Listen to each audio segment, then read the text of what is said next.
any talk of rolling back the corporate tax increases from last year that I know they're in effect until 2024?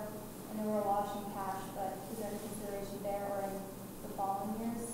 No, the focus, the focus has been on building the reserves first before we talk about those. There are some small business tax cuts here for small businesses and a targeted, but we're not undoing, the tax increases that were done last year. The tax increases that were done last year were also designed specifically to fund the increases in foundation aid. So we're fulfilling that commitment. It's tied directly to those increases, which were to fund that. Those are lining up, and we're continuing those commitments. Have you used any of the surplus funds or federal funds for that in order to keep up reserves as opposed to, again, the tax increase? I would already say no, because again, we're trying to track one-time spending with one-time resources and have ongoing spending tied to ongoing programs, to ongoing resources. So the taxes are ongoing resources. They'll continue. The federal spending is not. It's one time. So we wanted to tie that to one-time spending.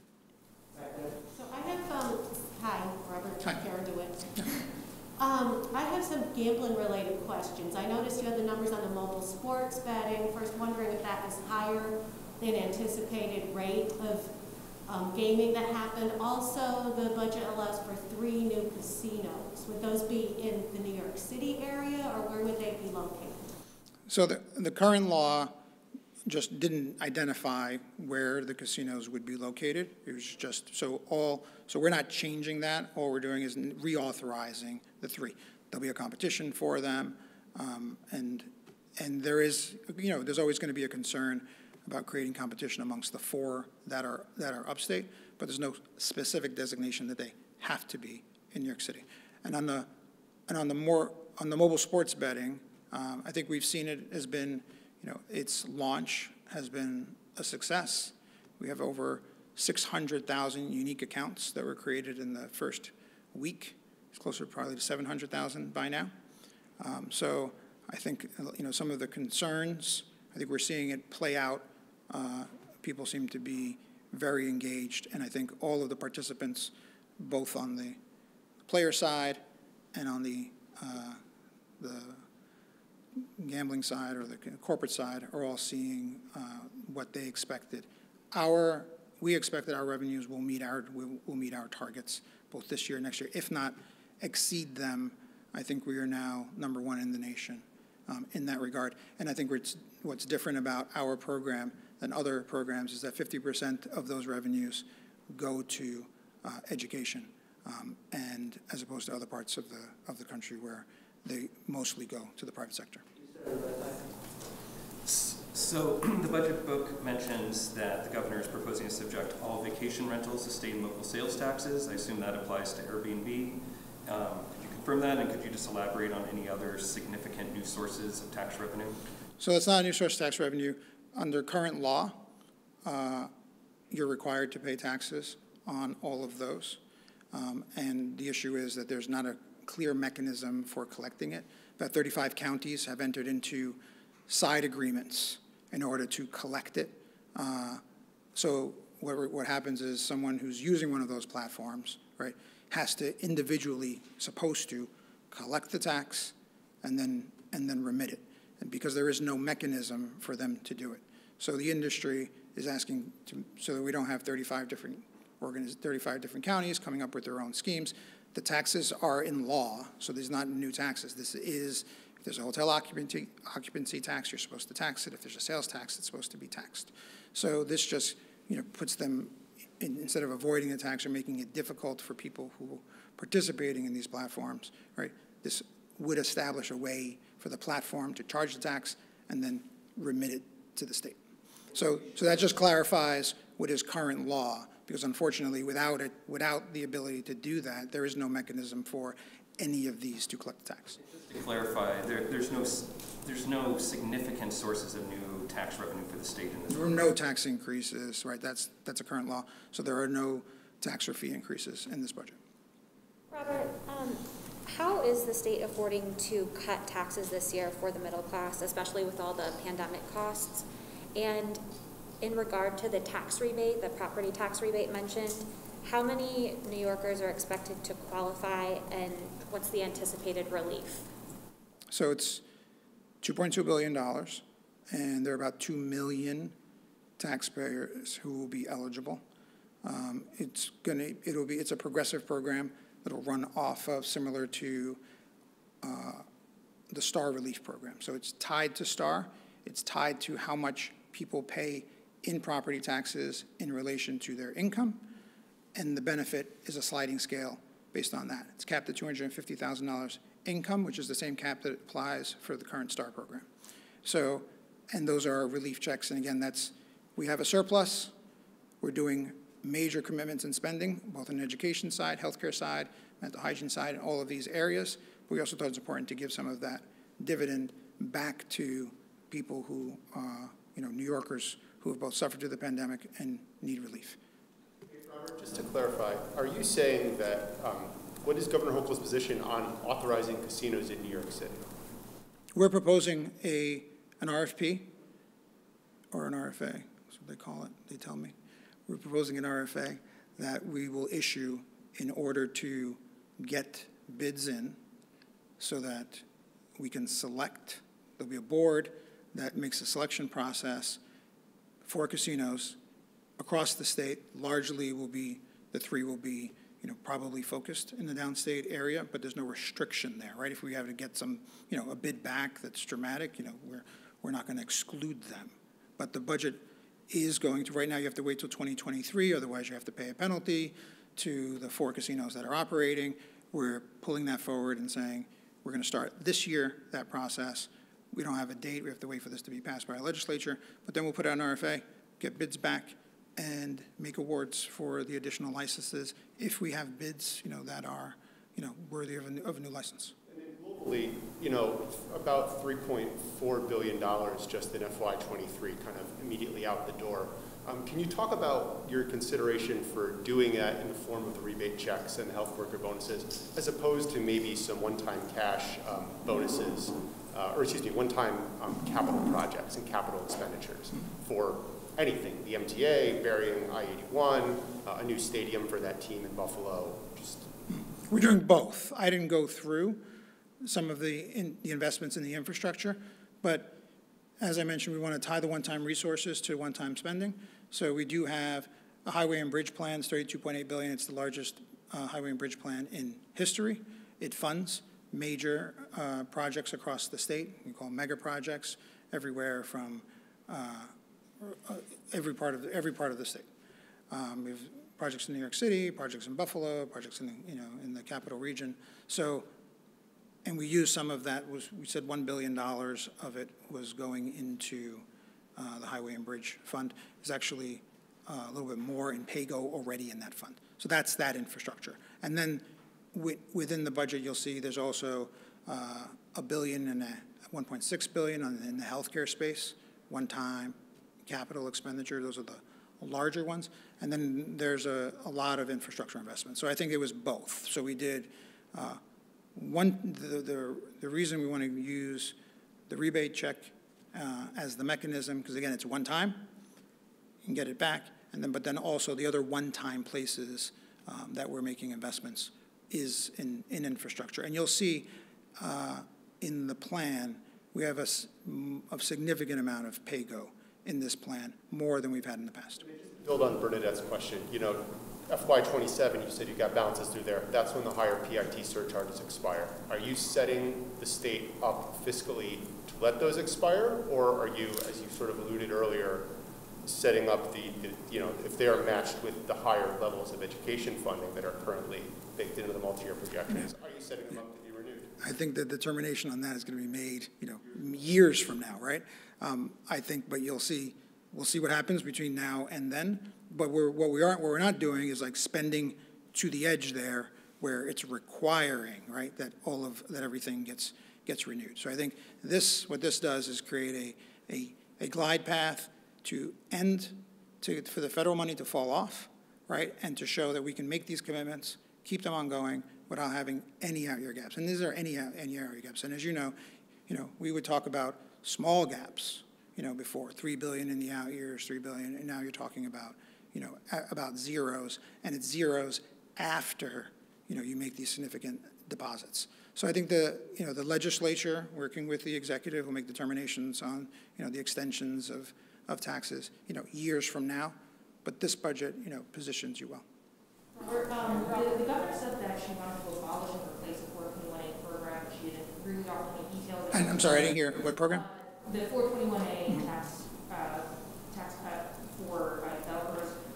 She said she wanted to abolish and replace it with something new. Didn't really offer any details. Don't see any new details in the budget. Is there any sort of update about what a proposed new budget and how those state funds would be used? A new proposed program as part of the budget and how those state funds will be used, as she says, in a better way to ensure affordable housing. Mm-hmm. In the housing space, there's a new $25 billion, and this goes to some of the questions on the other investments. I didn't go through all of them, but we have a $32.8 billion highway and bridge plan. We have a $25 billion housing plan, right, that has over the next 5 years as well. The previous housing plan was $20 billion, so this is $25 billion. And then with regards to 421A program, the 421A program will expire, and there'll be a successor program that just tries to deal with making deeper affordability, right, for more people, and that will be in the bills that, if they're not, whenever they're posted sometime today. So you'll see the details of a successor program that provides both affordability while encouraging, right, in the creation of investment in additional housing, and that's separate from the $25 billion in the housing plan, but the details will be in the budget bills. Details you can provide right now for state reviews. I don't have the levels of affordability, particularly, because it is a little complicated, the program, but you'll see them shortly. Robert, I wanted to ask a couple questions on the Medicaid program. I saw that the global cap was up to now 4.7. Can you talk about why that was raised from 2.9? And, at this point, what is sort of the need for this cap? And we've seen throughout many budget cycles, they're sort of playing around with what's included in the cap and what's not. And then also, I saw that you guys are restoring the 1% across the board cuts that happened at the end of 2019 to offset the $6 billion Medicaid shortfall. Is there any other things like that that are being reversed, those cost-cutting measures from MRT2 that are being reversed in this budget? Yeah. So there had not been any rate increases of significance in the Medicaid space in over a decade. And we were tracking revenues to what was affordable. And in the Medicaid space, that's why we did the MRT. And the MRT was designed to reduce the cost in Medicaid to bring it in line with revenues, right? And I think you can see in the tables I went through, we had gaps in all of those years. So the rationale for the MRT is we have to help to close the gaps, and you can't have Medicaid spending growing at 6, 7, 8% when revenues are only growing at 2%, especially when that's 25% of the budget. So that's the rationale there. Now You said that it's growing by over 6%, but then the cap is 4.7. Yeah. And I know that there's some of that's federal, some of that's state, but I mean, if we traditionally see Medicaid growing by about 6%, why have the cap set below that rate? So we haven't moved things in and out of the cap. There are things that have always been out of the cap, and those are still outside the cap. So we wanted to be an apples-to-apples comparison, right? We didn't want to say we're increasing the cap, oh, but by the way, we're adding new expenditures in the cap, therefore it really didn't go up, right? So what we're doing here is saying, keeping it, all things being equal, the cap goes up. Why is the cap going up? Because two things. One is it wasn't tracking. It was designed originally to track to medical CPI, and it wasn't. So medical CPI was growing at higher rates than the Medicaid cap was, so costs were going faster, or rising faster than the cap. So this metric is directly tied to growth in the healthcare space. And then as a result of the pandemic, right, what we're seeing is there was a lot of damage to the healthcare sector, right, as a result of the pandemic, particularly also on the employment side, right? So we're seeing, right, the state is paying, contract nurses that we're trying to find. Everyone in the country is trying to find nurses, home care workers. If you look at this, the whole healthcare space, there are shortages of workers everywhere. Somewhere between 70 and 85% of the healthcare spend is for wages. So when we talk about increasing money in the healthcare space, a lot of that's going right to increase wages for healthcare workers. So no, only home care wages are not.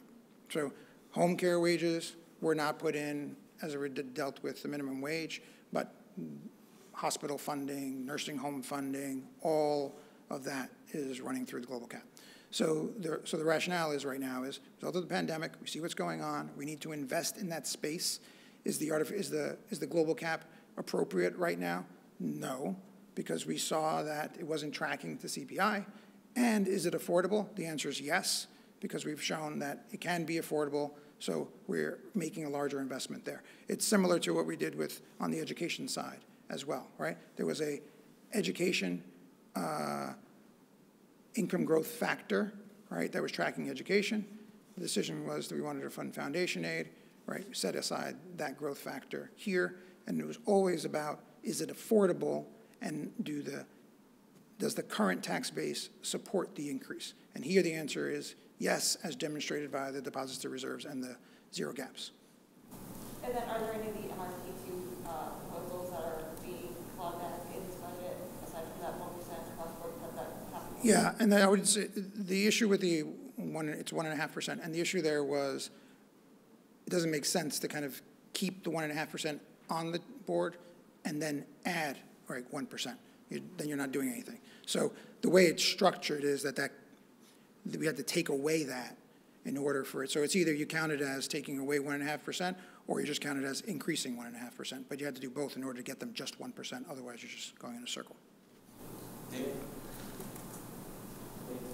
Robert, could you clarify that the Western New York State funding would be through pay-go infrastructure funding from the federal government? And also, could you also talk a little bit more about the proposal to allow county governments to increase their sales tax on without approval from this bill?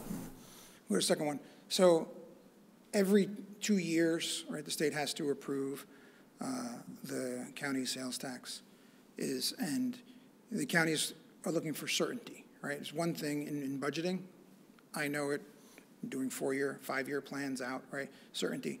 The counties, one of the major revenue streams for county governments, the major revenue stream for most county governments, aside from the property tax cap, is the sales tax. And depending on the county, sales tax is number 1 or number 2. So local governments want certainty. They don't want to know every 2 years that a portion of their sales tax may expire, have to come to the legislature. So what we're proposing here is if there's no change, right, and we've seen historically, we never go backwards on these, right? It's a process we go through. Just leave them the way they are. If you want an increase, then we can come to the legislature for an increase.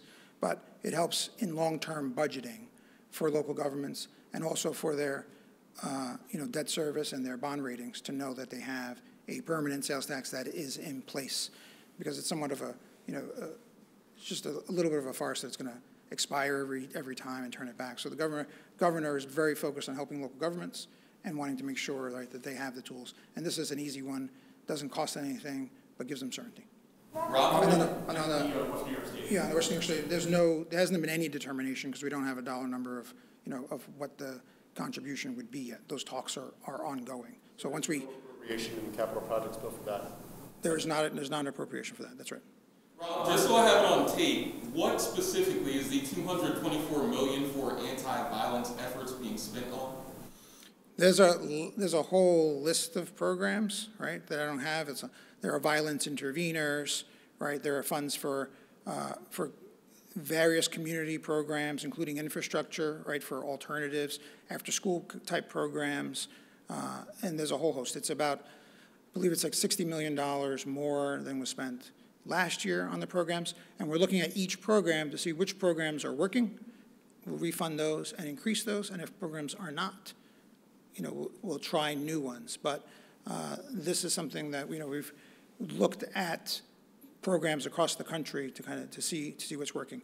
The gun violence in the cities, particularly, right, has gained a lot of attention from you all, and in the communities, people have identified it as something that is causing them a lot of concern, and it causes the governor a lot of concern. So we want to put these resources in there.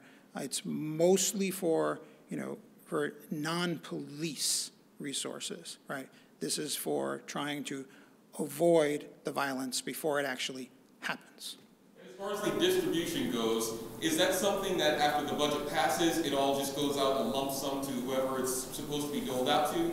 Or do you do it incrementally over time so you can determine what's working and then pull funding from ineffective programs? It's over time, but we don't want to hold it, right? Because the problem is now, so we want to get money out now. So it's that balance, right, between making sure that you want the money now because this money actually will save lives, and then just making sure that we're watching it to see what's working and what's not, and then we can calibrate throughout the year, and so that's how it'll work. And the last one, how do you determine whether or not a program is effective, and is there like a grace period? Because it seems like every few months there is a new program that's going into effect where it's like, here's another approach, because nothing has ultimately stopped the problem. So what is the metric? How do you measure the efficacy? Yeah. That's a complicated, right, a very complicated thing, because you're trying to measure, right, do dollars spent in this area actually result in a decrease? And then even if there is a decrease, right, was it the result of that thing? Anecdotally, you can see it, right? So you can identify, right? There's a specific person, may have been helped by this program, and but for this, right, may have been the victim of a violent act or perpetrated a violent act, right? So we know anecdotally. What's harder, right, is saying that we know that if we do this, this will be the answer. So it's difficult, and people have been trying to do, right, program measurement for a very long time, and it's complicated. We're using experts to look at them, and we want to invest it smartly. That's why we've set aside the resources, but we're open to programs that work. What we don't want to do is just continue funding programs just because we fund them the year before. And that is something that the governor has been very focused on. She does not want to fund programs just because they've been funded the year before. You have to demonstrate that they work. DCJS, the Division of Criminal Justice Service, will look at those programs and say if it's not working, then we need to move the resources to someone else.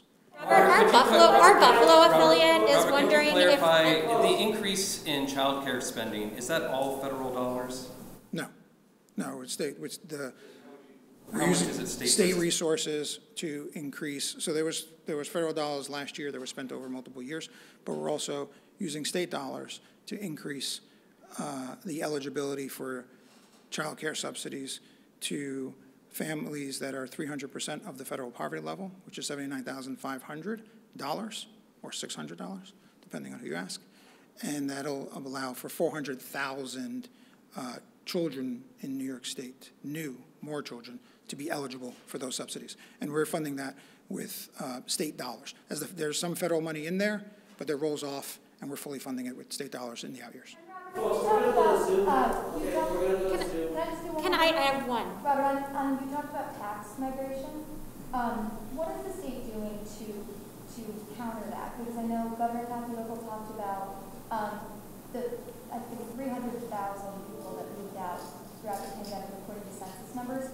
So what does this budget do to prevent that tax migration? And also, do you have a figure on how many of our top earners that in that 1% bracket that have left the state throughout the pandemic, and that would potentially pose a big hit to the fiscal projections throughout the next couple of years? So we don't have exact numbers because this is also, right, it's complicated to see these people in and out. We have more millionaires now than we had before, right, because overall the stock market's doing better. So we're creating wealth. We'd like to create wealth and keep everyone here at the same time. But as we all know, there's been some migration. The migration has actually been from New York City. The largest part of the migration has been from New York City to outside of New York City, still within New York State. So we have people that have moved out of New York City but moved to Hudson Valley, moved to Long Island. That's the biggest part of it. And what's the cause of that? That is largely pandemic related. So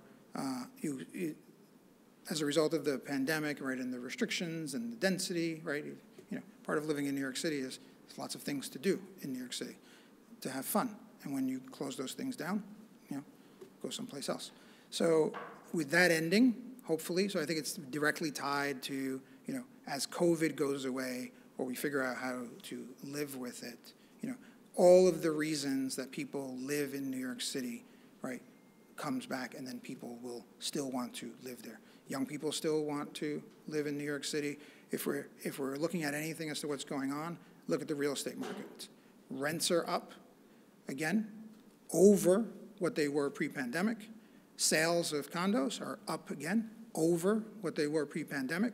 So the real estate market, which everyone wrote about was tanking, right, during the pandemic, has come back and higher than it was. So that shows that's competition. That means people actually want to live there, they want to rent apartments, and they want to buy. So the best thing you can do, right, is make New York better than it was before, right, open things up, and that happens only as COVID goes away. Our responses, the governor's responses to COVID this year, right, have been different than they were before, right? We learned more. The restrictions are less, and there's more for people to do. So crime has been an issue, right? So people looking at that. So we're looking at the things, adding money, right, for gun violence, adding money in the budget to deal with homelessness, right? So those are other things that we're doing in the budget, dealing with affordability in terms of housing, right? And the $2 billion to deal with impacts of the coronavirus. All of those things are designed, right, to bring back normalcy, and when you bring that back, we think people will come back. Robert, does just really quickly, does the budget include funding for a new Buffalo Bills stadium? No, I think that question was asked twice. So the answer is no. I'm going to jump over to Zoom right now. Good afternoon, everybody. Your first question, Director, comes from Marina Villanueva from the Associated Press. Marina, your mic is open. Hi, can you hear me?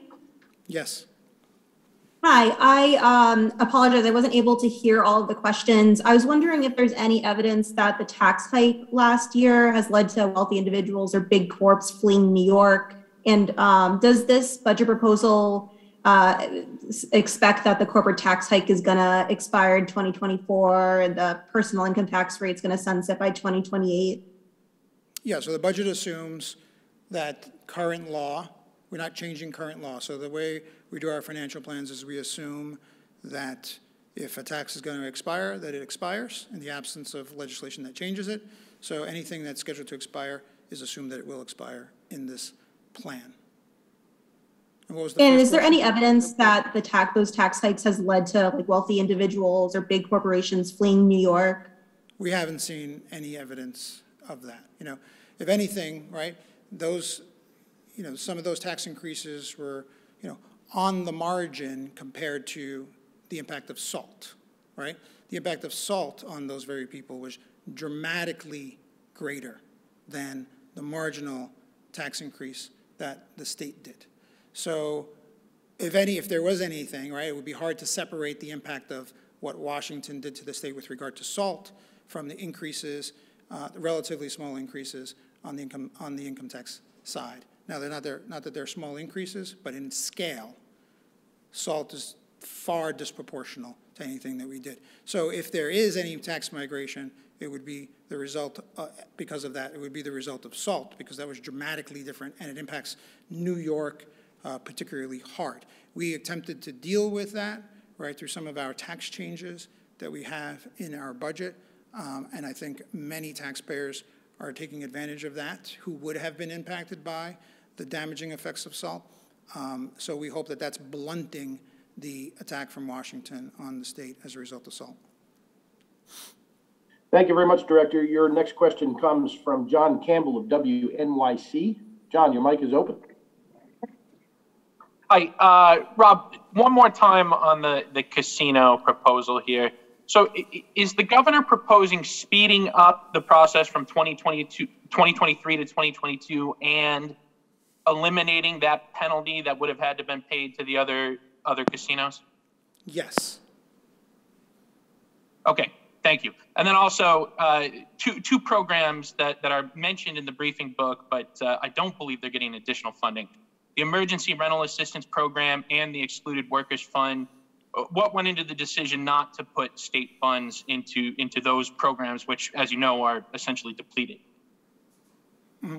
Well, the ERAP program is a federal program, right? So that program was entirely funded by the federal government, and the governor has had conversations with her colleagues in Washington on getting additional resources. They have said they're going to make some decisions on additional resources as they reprogram money, in March. So we're looking at the federal funding first to see if, there are additional resources for these individuals. However, we understand that there's still an impact from COVID. There's still an economic impact for these individuals with regard to rent, and also the small landlords, right, that are trying to pay for the upkeep of their buildings in the absence of rent. So that we also did set aside, right, $2 billion for pandemic relief efforts, and all of these things will be, in conversations with the legislature as to where the priorities lie. Director, your next question comes from Andrew Donovan of WSYR-TV. Andrew, your mic is open. Director Mujica, thanks for your availability. Oh, thank you.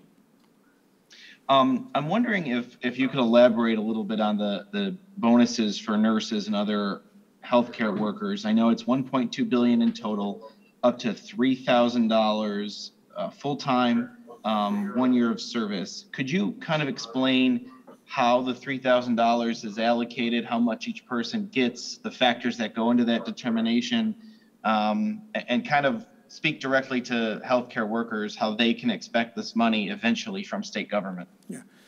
So the money would go to their employers, right? So the way it would work, and this is at a very high level, the employers will provide a definition, which is in the statute or the proposed legislation that the governor's submitting today.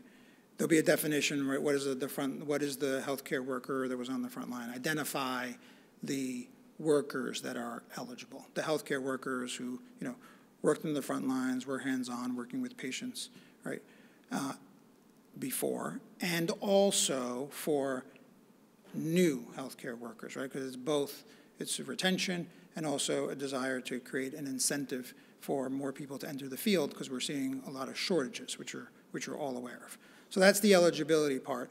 You let the employer, right, this is the definition, they will then tell us, right, these are the people that are eligible, and then we will then provide those resources to the employer to pay those individuals. So it'll run from the state through the employer, which will go to the individual healthcare workers.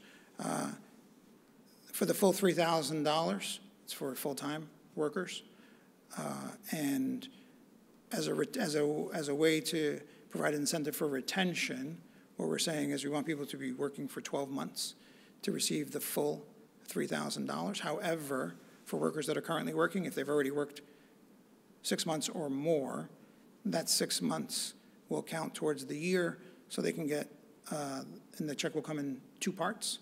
So for those employers that are presently working and have worked for 6 months or at the 6-month point, they'll get the first half, and then the second half will come on the 12-month period. So that's basically how it operates.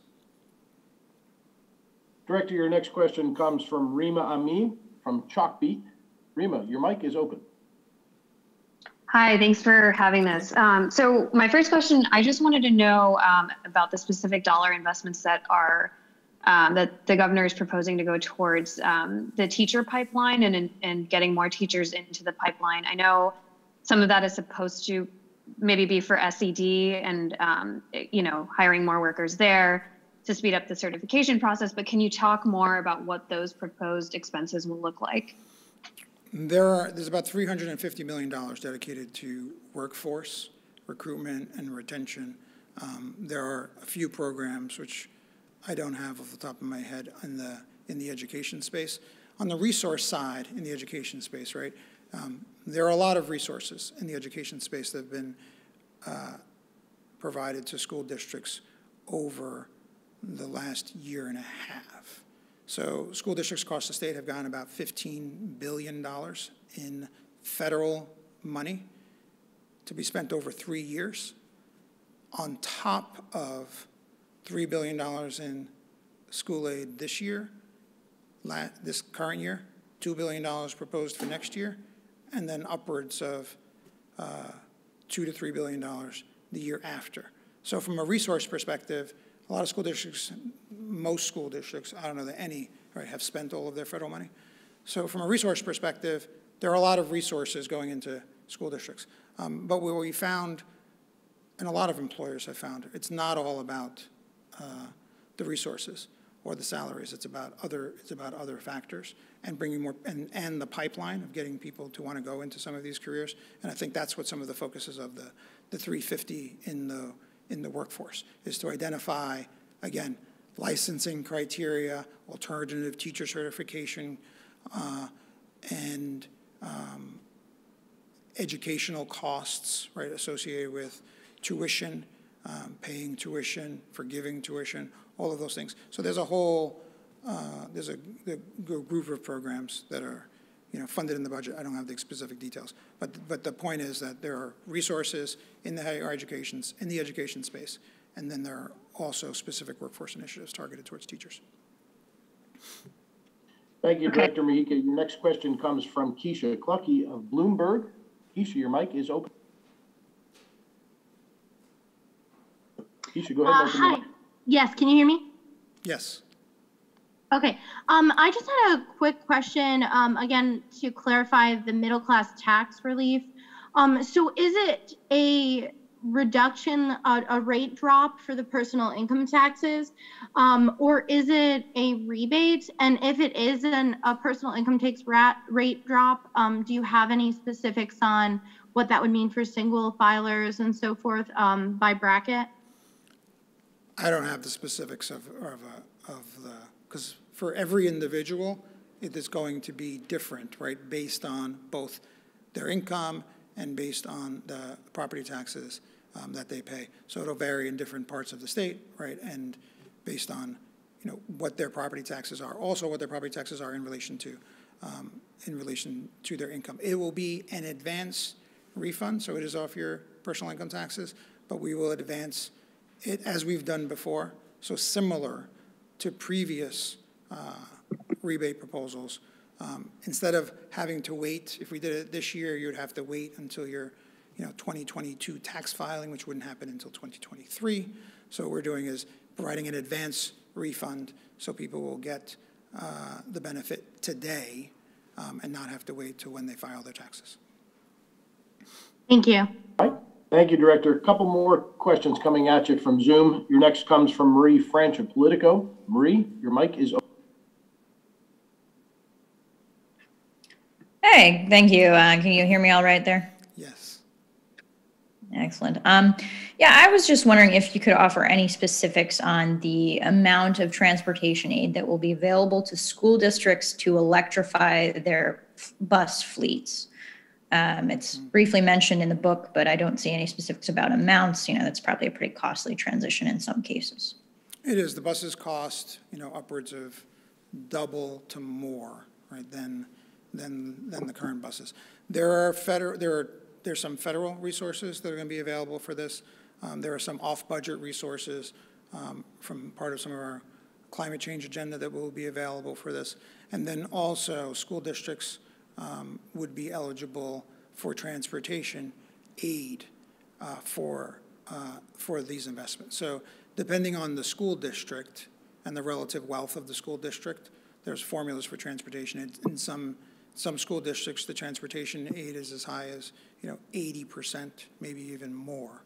So in those school districts, the state's going to be reimbursing, right, a large portion of those costs. So it's a combination of we'll provide state transportation aid on them, and then there's grants both on the federal side and on the state side that are off budget. Great, thank you. And is there a date that the state expects to stop purchasing fossil fuel vehicles for its fleet? We are trying to phase it out. I forget the date that's put in there. We've put money in the budget to phase it out over multiple years. The light duty fleet. but I don't have the exact date. But it should be published in the materials that you'll get today. Thank you. Thank you, Director. Your next question comes from Michael Gormley of Newsday. But you need to take a sip of water first. Thank you. Okay. Hello, Michael. Hi, Rob. All right, Hi, Rob, so how you Mike, doing? your mic's open. Thank you. Rob, does this spending, does this indicate that 2% spending cap that has been underway for several years has been abandoned? And then to take them together, if that spending goes over 3% now each year, and the tax rebate is a one-time rebate, I mean, really, what are you looking for these people to address that issue of the exodus of people? It doesn't look like there's much other than some of these smaller benefits for people who are already here. And I know you've answered some of this question, but I just really, what's in here to change that exodus of people from the state? Well, it depends, right? You have to figure out what is, I don't know if it's an exodus, right? But there's an issue of migration, right? That has happened, and there are trends. And the one thing is to figure out what are the drivers for that, right? Besides maybe wanting to go to warmer places. So one is figure out what it is. We've put in, but there's a lot of resources here, right, that help all New Yorkers, right? We have billions of dollars into the healthcare system. We have one of the best healthcare systems in the, in the country. People come from all over, not only the country, but the world, right, to some of our hospitals. Our education system, investments in higher education that the governor has made, right? So these are all things that benefit all New Yorkers. We've increased fundings for tuition assistance programs. So there's a lot of programs that we've done here that are investments for people to, right, to benefit from and provide opportunity for New Yorkers, right? The pandemic was a very unique thing that we're still monitoring as to, what the impacts are there. As far as other investments, again, we're accelerating the middle class tax cut. The taxes on New Yorkers from a state side, right, are at the lowest they've been in decades. The property tax, which the state does not control, but has been capped at 2%, has reduced what was property tax growth of 4%, 5%, and 6% per year prior to the property tax cap. The property tax cap is staying in place. So that has, over the long term, right, reduced the growth of property taxes. So that's there. And then the rebate checks that's just a way to give back some of the dividend, right, to some of the taxpayers, and the taxpayers that are paying some of the highest taxes, because the highest taxes in New York on individuals are actually the property tax, right, not the personal income tax. So there are a lot of investments that the state is making, right, that impact people in their everyday lives, and I think that is the focus of the governor's budget. I understand that, Rob, but the 2% Yep. Spending level, what's happening to that? And also, I mean, I understand what you're talking about with all these programs here, but what's the big change to show that New York is going to be attracting more people? The change, you have a $5 billion surplus, and although I see the reserves you're adding to, you're still spending a lot of money when it comes in. What's changing the trajectory, and what about that 2% spending cap? Right. So I think your focus is on taxes, right? The spending that's being done, again, the $7 billion in one-time spending, and then there are investments in both healthcare and education. So one argument would be we should not invest in education, and we should not do the investments in the Medicaid space that we're doing. I think everyone wants hospitals to be functioning, nursing homes to be functioning. Everyone wants to be able to have a home care person available when they need one. So we can have a discussion on whether or not we should make those investments in those areas. We think New Yorkers want them. With regard to the cap, again, the cap was related to maintain spending growth and align it with revenues, right? So even with the spending cap in place, like the chart that I showed you, we had out-year gaps in each one of those years. Now, we're going above, right, that benchmark, and we have no gaps in the out years, and revenues over and above. So the alternative would be, what are you doing with all, you could not do the spending and then just leave, $10 billion on the table. The spending cap was actually, and then to go to the 2%, last year spending was over 8.5%, or the current year, right? And that was not the Governor Hochul's budget, that was the prior administration's budget. So the prior administration did not adhere to the 2% spending cap last year. That was, it was spending in over 8.5%. So it's not this administration that stopped. It was a recognition, right, that you need to make investments in this time, in particular at this moment, to respond to what is going on, right, in the real world. Governor Hochul does it responsibly while building reserves so that you don't have to raise taxes in an economic downturn, so that you have reserves to make sure that you're not cutting it, and you're not, the alternatives are not just either cut or raise taxes. Now we have reserves to kind of mitigate that. So I think it's a responsible plan. The alternative, if you kept to, a lower spending number artificially, you would have, right, some of these other resources that would just fall to the bottom, would remain as surplus, and you wouldn't be able to deal with some of the priorities that people have identified, including, right, funding our education, funding our healthcare space. So it's a debate that could be had. We'll have that conversation with the legislature, and this is the executive's proposal. Director, your next question comes from Joe Mahoney of CNHI Newspapers. Joe, your mic is open. Hello? Go ahead and open your mic, Joe. Hi, Rob. Hello? Can you hear me? Hello? Hello? Can you hear me?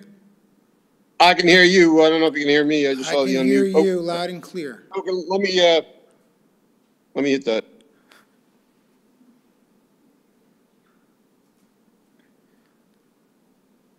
Can you hear me? Yes. Hello? No? Yes. Hi, Rob. Yes. Hello. Hi. On SUNY, I'm looking at two data sets. One indicates that 20% enrollment decline over the past decade. Another is the reduction in enrollment at K through 12 schools throughout the state, particularly upstate, over at least the last decade, and maybe over the last 20 years. So SUNY draws from K through 12, a certain percentage of the students come through New York public schools. Did you look at that when you decided to allocate $1.5 billion to both SUNY and CUNY over the next 5 years? And is there any concern over the enrollment situation at SUNY? Governor Hochul, during the Malatras scandal, talked about an overhaul of SUNY. Is there anything in this budget that backs that up, that deals with an overhaul of SUNY? Yeah, the governor has outlined a proposal for SUNY that was in her State of the State. SUNY's, they're in a search for a chancellor in SUNY, and she will propose an overhaul in conjunction with the new administration, right, at SUNY. With regards to the funding increases at SUNY, these are targeted investments. Adding additional faculty is important. We're looking at the enrollment declines. They're largely in the community colleges, not the senior colleges. It's a broader conversation about how many community colleges you have, and and are they providing all of the programs that are needed in this economy, and that is part of what the governor is talking about when she talks about overhauling SUNY and making it, the SUNY of the future. We've seen differences within SUNY and CUNY with regards to some of these enrollments, but these trends are not just SUNY and CUNY trends, they're national trends. So if you look nationally at publics, you will find similar enrollment declines in institutions across the country. So it's a broader issue relating to higher education, not just SUNY or CUNY in New York State. You add, right, the pandemic on top of that, right, and it kind of distorts the issue. But we're aware of the long-term trends. The privates are seeing them as well. The community colleges see a little more profoundly. So the answer is yes. we're aware of those numbers. We still want to make investments in the systems, but it doesn't mean that it's the status quo either. And I don't think the governor is satisfied with status quo. And so we'll be looking to make sure that those investments are made appropriately for the very reason you talk about. It's about creating opportunity, right, and places that people want to go so they can be educated. Part-time TAP is a proposal from the governor, and that also kind of addresses this issue too, right? Not everyone can be a full-time student. Not everyone needs a BA to get a job. Not every job requires a BA any longer. So by allowing part-time TAP, you allow individual students to be able to work, take courses that are not necessarily degree-bearing courses, and be able to use that to get a job. And that actually, some of that can take place at some of the community colleges. So funding is part of the solution. It's not the only part of the solution. The governor recognizes that, and that's why she's proposing the SUNY overhaul. But that will take, it takes time to turn around that ship. Thank you. Thank you, Director. Your next question comes from Casey Jones of the Allegheny Hope Community News. Casey, your mic is open. Good afternoon. I've listened to your presentation, and it sounded like you were very optimistic in regard to the pathway forward for the next 5 years, with the caveats, of course, that there not be another catastrophe such as a pandemic, and the whole aspect of short memories and optimism, because when you have the money that you seem to be seeing here as being available to put into reserves, government leaders many times have a tendency to want to spend that because it's available. Would the assessment be correct in regard to your optimism? Seem pretty optimistic. It's cautious optimism, right? We're not too optimistic, which is why we're putting money in reserves, spending $7 billion one time, right, on top of putting money in reserves. So we're being responsible with the resources, right?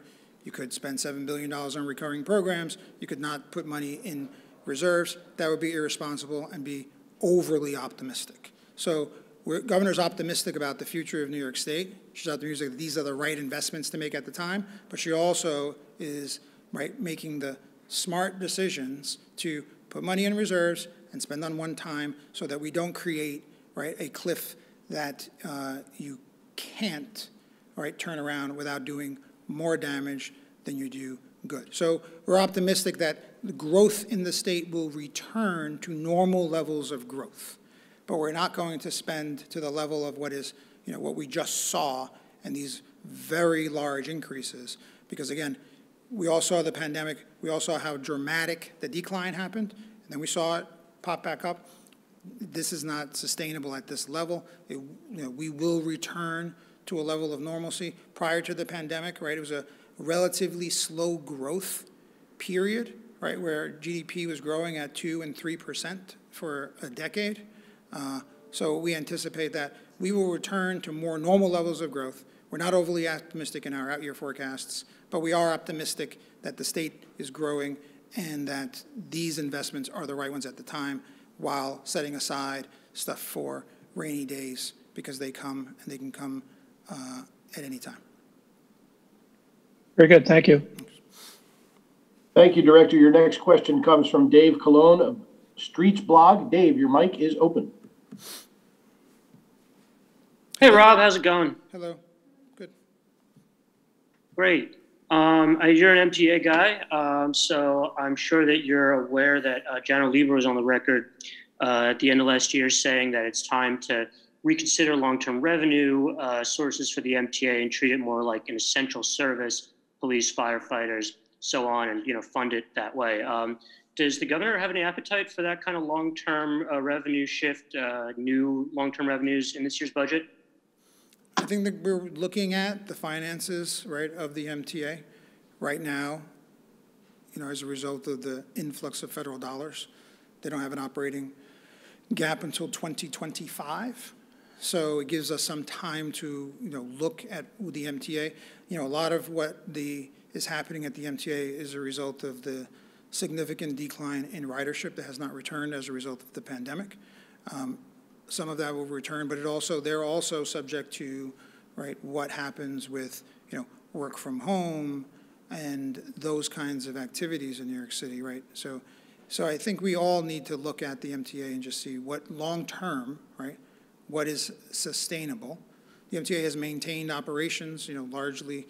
Recently, there's been, some service reductions, but that's in relation to Omicron and, staff getting sick and not having enough employees to operate the systems at the optimal levels.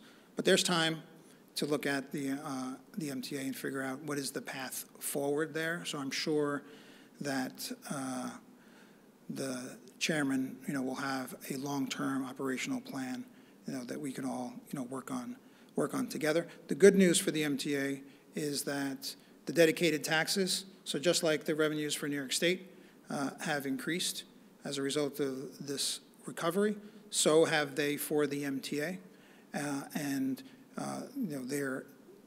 Our forecasts project that there will be a few $100 million more in dedicated revenues than they had forecast in their November plan just 3 months ago. So that's positive for the MTA, it's positive for their bottom line.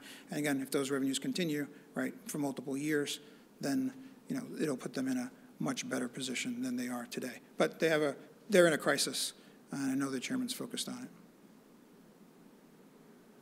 Thank you, Director. We have time for just 2 more questions. So your next question comes from Emma Whitford of Law 360.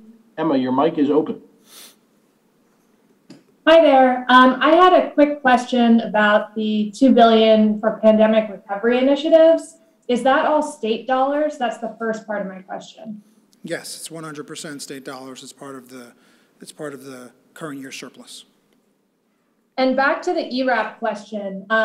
This is also a bit of a 2-parter, but my understanding is that there's no money specifically marked currently for ERAP in the budget proposal.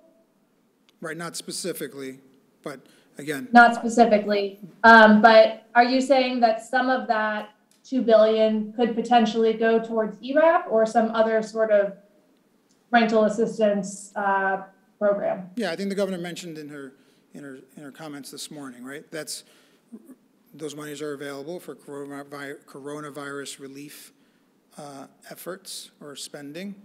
ERAP is one of those things. So it's a conversation that we welcome to have with the legislature. Right? There are other coronavirus-related spending items that other people are talking about, but I think the responsible thing was to set this money aside and let's have the conversation with the legislature about what the priorities are. But there's nothing that would preclude the use of those funds for the ERAP program at some point. The focus on ERAP, though, is that ERAP is a federal program, and there are federal resources, right, that are available for this. And we recognize, again, the impact and the hardship that renters who have been most dramatically impacted by the pandemic had in not being able to pay their rent. However, we are now seeing a recovery, right, and where there are more jobs available, more opportunities available. We are seeing declines in the coronavirus, so we are turning the corner.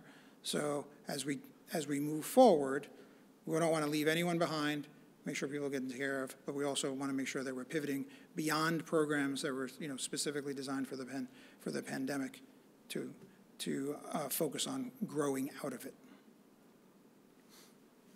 Thanks, everyone. Again, this is our last question as the director has to go after this. So, Director, your last question comes from Josh Solomon of the Albany Times-Union. Josh, your mic is open. I pressure, last question. Hi there, Director. Hello. One question, just stepping back a bit. Obviously, Washington has been debating a lot of big legislation. How has that kind of factored into this budget, if at all? And if the passage of Build Back Better was to pass, would that change any of the calculations here? And if you do have time, real quickly, one kind of targeted question about the farm credit overtime tax credit. There's a line in the budget book about it. If you know, to what extent is that there to fully cover overtime, especially if the threshold is lowered? Yeah. So I'll start with the tax credit. It is designed for that purpose, right? So it's designed to help mitigate, right, the impact of that if, there is a decision there. Farmers are impacted by lots of changes, right? We have programs in there dealing with climate change, right, how it impacts them. There are new environmental rules, legislation, right, that impact farmers. And we want to make sure that we have, right, farmers in New York State, a local food supply, right, particularly when you have supply chain issues, as we have seen. So it's important to invest in our farmers and make sure, while the governor wants to do, right, the right thing with regards to the workers, also making sure that we can mitigate the impacts on the farmers themselves. So that is what that tax credit is for. And with regard to Build Back Better, I think we were all really looking forward to a lot of the investments in Build Back Better.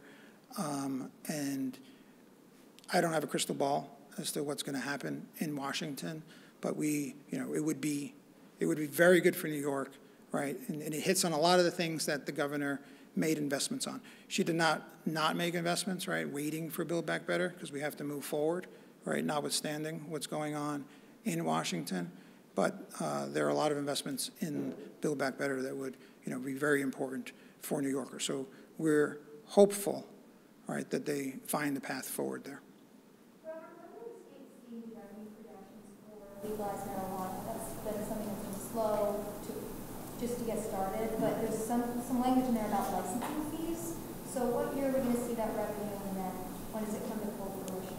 We expect licensing fees to come in 23, and we also expect some sales in 23. So, but the license fees, we expect them all to come in 23, but very not much on the revenue side in 23. Most of that's kind of in the out years, right? The governor was, very focused. It's one of the first things that she did when she came into office, right, is appoint the board and get them started. We've been actively funding them. They're making strides and moving forward. And we do expect licensing fees to come in this year. Calendar or fiscal? And yeah, we expect some sales at the end, yeah. And I just have one more question. Eric Adams this morning said that his team talked to Hochul's team about just some budget priorities. He didn't really get into anything. But in here, there's an extension of mayoral control. So what went into that? And then also there's more money for per pupil spending on charter schools. It's going to increase something like 4.7% per pupil. But there's no raising of the cap for New York City charter schools. Why wasn't the cap raised? And then also what went into adding more money for people in charter schools? So there's not an increase. There's a formula for charter school tuition. And the formula is driven by two factors mainly. It's an increase overall in spending that's tied to the spending for district schools. So as district school spending goes up, so does charter school per pupil spending. It's on a lag, a multi-year lag. So they were lagged from last year's spending increase. So when the spending increase happened last year, charters lagged. So this is the kind of the tail off of that. But that's by formula, and we just continued the formula. There is no change, right, in the charter cap, but we welcome a discussion about it with the mayor. And then, what was the second part of the question? Just what else did Eric Adams say that he wanted, also on mayoral control? Yeah, I mean, mayoral control. I mean, the biggest piece here, right, and most significant for the mayor is the governor's proposal for a 4-year, right, extension of mayoral control. We currently provide over $11 billion to the New York City School District from the state on an annual basis. So the governor's focus was making sure that there's both stability in spending those dollars, which is why mayoral control is here, and the 4-year extension of it, gives them time. And I think it's the belief that this is not a political thing. This is, a good government item. Did he ask for anything else? There might have been some other items I don't recall specifically. There's money in there on the homeless, which we did, right? So the homeless funding is there as well. So it's a big budget, lots of spending. Why not replenish the excluded workers fund? That always came from state dollars, not federal dollars. Yeah, I think there's a pivot point, right? I think part of that was related to there were no jobs everything was shut down, right? So, and they did not get unemployment at that time, right? We've seen the unemployment numbers decline dramatically, right? And there's more opportunities, right, out across the state. So, but that's also a discussion, right, that is open for with the legislature. And the same thing, right? There's $2 billion set aside for coronavirus relief funds, and there's opportunities to work with the legislature and prioritize what people think is most important, which is what the budget is. Thank you. All right. Thank you.